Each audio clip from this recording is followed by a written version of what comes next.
Roya Hekkakian is a writer, journalist, a poet, and currently a visiting fellow with the Wilson Center's Middle East program. She joins us to discuss a rising tide of global anti-Semitism.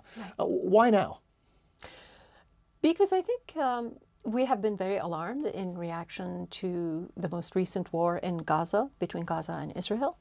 And I think in addition to that, there are a lot of interesting changes that have come about, as I specifically discussed this afternoon, in Iran, for instance, that we always assume, or at least most recently assume, that anti-Semitism has been on the rise in the Middle East. And the most recent report from Anti-Defamation League says that Iran has gone in the opposite direction. And I think looking into that, given the political circumstances overall in the Middle East and then focused on Iran, gives us some excellent lessons about the region.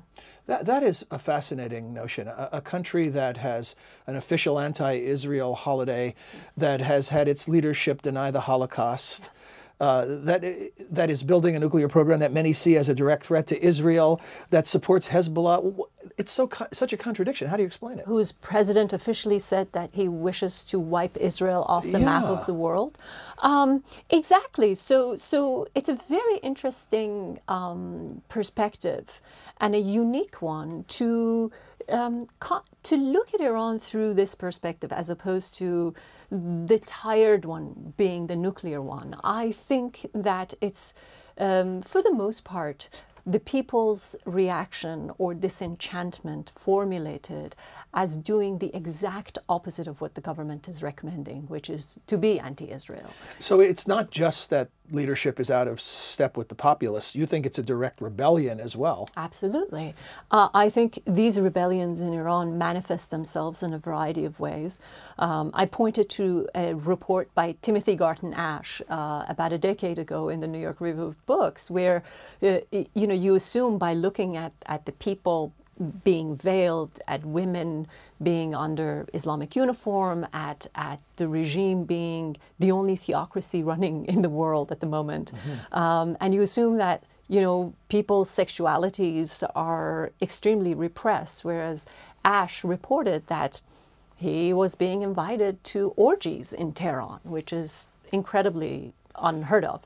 And I think with respect to the issue of anti-Semitism, this is also another reaction. When you try to clamp down on sex and sexuality, people rebel by being, hypersexualized. And I think the reaction of people to reject the regime's propaganda against Israel has been the same.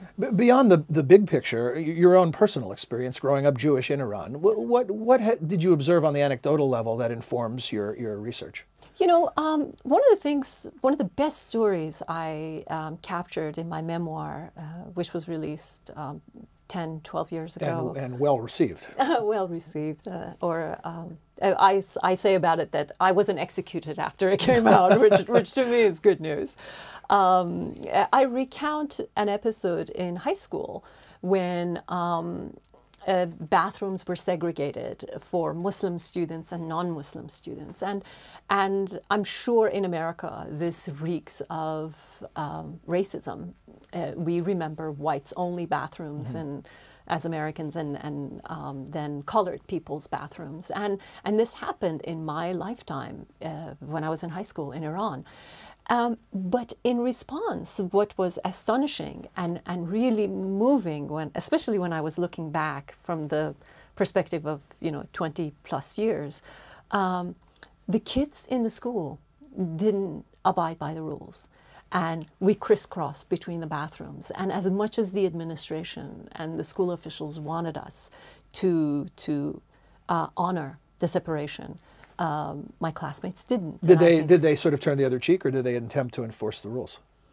They turned the other cheek because they had bigger fish to fry. There were bigger problems. Yeah. Especially in those years, Iran and Iraq were at war, and we had many problems. So at the start, you suggested that a rise in anti-Semitism is a contextual matter. There are things happening that are creating the circumstances. What would improve the situation? What would need to happen to turn the tide? I think with respect to Iran, there is one major problem, and that is that you have a population that has become if not friendly towards Israel, it has become very curious about Israel because of the anti-Israeli propaganda of the government. But there's no information, you see. The problem is that the regime has tried to brainwash the young people's minds through the official education, through the media, and the nation has proven to have resisted this. But how can they really satisfy that curiosity and compensate for the lack of knowledge? And I think that's where the rest of the world needs to come in. I think we should jam-pack the airwaves with proper information, proper history, proper knowledge of the Holocaust, which the Iranian president denied several years ago, of why Israel came into being to begin with, and Jewish history in general. All of that has been missing from this debate inside Iran. Final thought for now, because we will invite you back, and that is, what do you hope to learn here during your time at the Wilson Center? What is the focus of your research? What questions will you try to answer?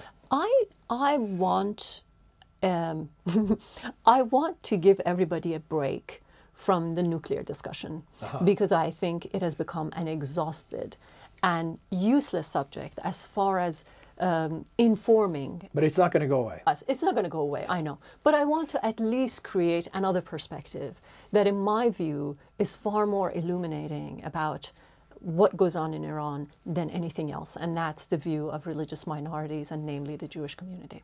Roya, thank you for joining us. Thank you for having me. Pleasure. Thank you.